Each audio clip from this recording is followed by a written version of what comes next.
الاسم طبعا محمد إبراهيم محمد، مكان عملي الرمثة ومحافظة إربد تحديدا.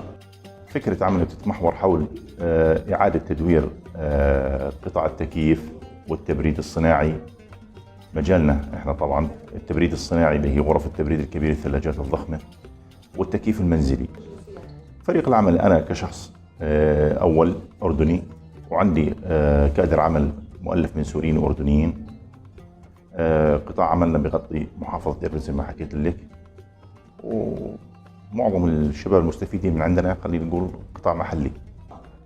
فائدة المشروع التدريبي صحيح يعني احنا اكتسبنا منه أشياء ما كنا نعرفها حول إدارة المشاريع، نوعية التسويق، جودة التسويق، المصادر، السوشيال ميديا وتأثيره على منتجنا بشكل عام يعني.